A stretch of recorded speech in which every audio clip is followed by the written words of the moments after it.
Good morning friends. তো আজি আকৌ আহিছোঁ আপোনালোকৰ মাজত নতুন এটা ব্লগ লৈ। তো আজি হ'ল 15 আগষ্ট। তো আমাৰ দেশবাসীৰ কাৰণে আজি এটা গৌৰৱৰ দিন, কাৰণ আজিৰ দিনতে আমাৰ দেশখন স্বাধীন হৈছিল 1947 চনত।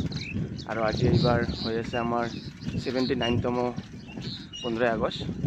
তো 15 আগষ্ট স্বাধীনতা দিৱস উপলক্ষে আজি আমি ফিল্ডত গৈ আছোঁ। তো কাৰণ আৰু আজিৰ দিনটো পূৰা ফৌজীসকলৰ কাৰণে স্পেচিয়েল দিন।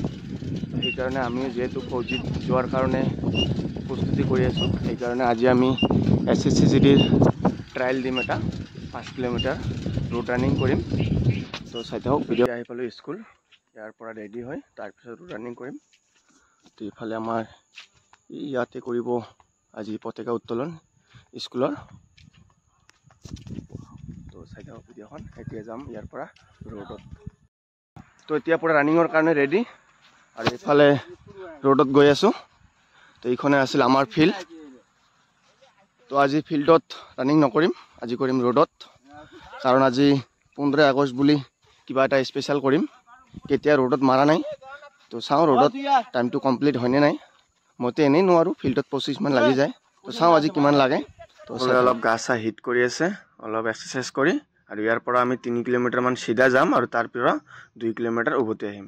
তো এইফালে ৰেডি পূৰা। তো ব্লক 5 কিলোমিটাৰৰ কাৰণে ৰানিংটো ষ্টাৰ্ট কৰি দিলোঁ। আৰু কেমেৰা ধৰা কোনো মানুহ নাই, নিজে ধৰিব লাগিব, আৰু ময়ো ৰানিং কৰিম। তো ডাইৰেক্ট 5 কিলোমিটাৰ কমপ্লিট কৰাৰ পিছত দেখুৱাই আছোঁ। তো 5 কিলোমিটাৰ কমপ্লিট হ'ল।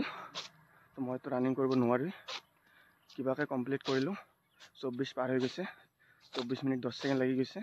আৰু ময়ে লাষ্ট গ্ৰুপৰ, বাকীখিনি পূৰা সকলোৱে 24ৰ আগত কৰিছে, আৰু কিছুমানে 21, 22, 23 মানে এনেকুৱা বিভিন্ন টাইমত বিভিন্নজনে কমপ্লিট কৰিলে।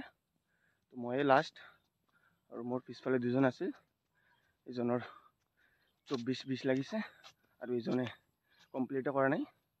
তো ক'বলৈ গ'লে লাষ্টে হয়। তো এইখিনিয়ে আছিল আজি এটা সৰু ভিডিঅ'। তো বাই বাই, নেক্সট ভিডিঅ'ত আকৌ লগ পাম। আৰু আপোনালোকে কোনে কোনে SSCGDৰ কাৰণে ৰানিং কৰি আছে কমেণ্ট কৰি জনাব, আৰু কাৰ কিমান টাইমৰ ভিতৰত হৈ আছে সেইটোও কমেণ্ট কৰি জনাব। তো বাই বাই।